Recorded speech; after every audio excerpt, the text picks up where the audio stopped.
and the Board of Overseers, members of the faculty, parents, and especially the graduates. I've been waiting more than 30 years to say this. Dad, I always told you I'd come back and get my degree.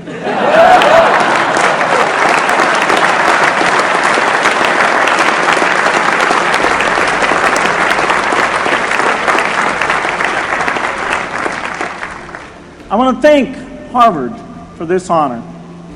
I'll be changing my job next year, and it will be nice to finally have a college degree on my resume. I applaud the graduates for taking a much more direct route to your degrees. For my part, I'm just happy that the Crimson called me Harvard's most successful dropout. I guess that makes me valedictorian of my own special class. I did the best of everyone who failed. But I also want to be recognized as the guy who got Steve Ballmer to drop out of business school.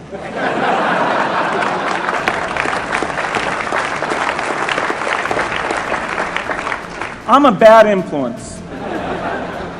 That's why I was invited to speak at your graduation.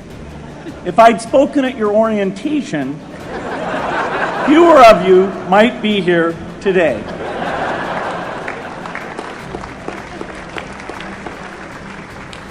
Harvard was a phenomenal experience for me.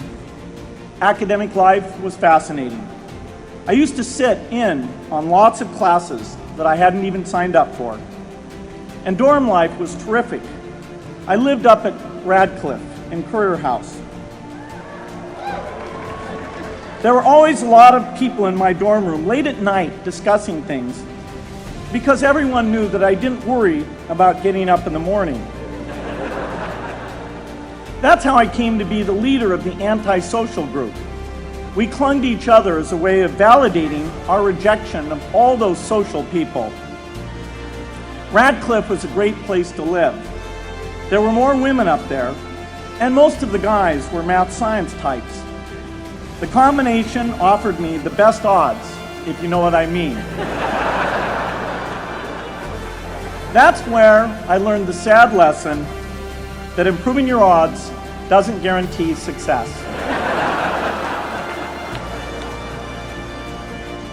One of my biggest memories of Harvard came in January 1975 when I made a call from Currier House to a company in Albuquerque, New Mexico that had begun making the world's first personal computer. I offered to sell them software. I worried they would realize I was just a student in a dorm and hang up on me. Instead, they said, "We're not quite ready. Come see us in a month," which was a good thing because we hadn't written the software yet.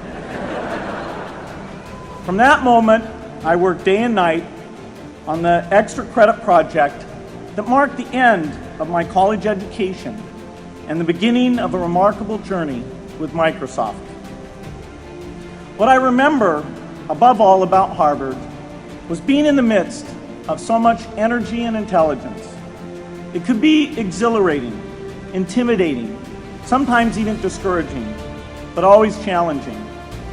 It was an amazing privilege, and though I left early, I was transformed by my years at Harvard, the friendships I made, and the ideas I worked on. But taking a serious look back, I do have one big regret. I left Harvard with no real awareness of the awful inequities in the world, the appalling disparities of health and wealth and opportunity that condemn millions of people to lives of despair. I learned a lot here at Harvard about new ideas in economics and politics. I got great exposure to the advances being made in the sciences. But humanity's greatest advances are not in its discoveries, but in how those discoveries are applied to reduce inequity.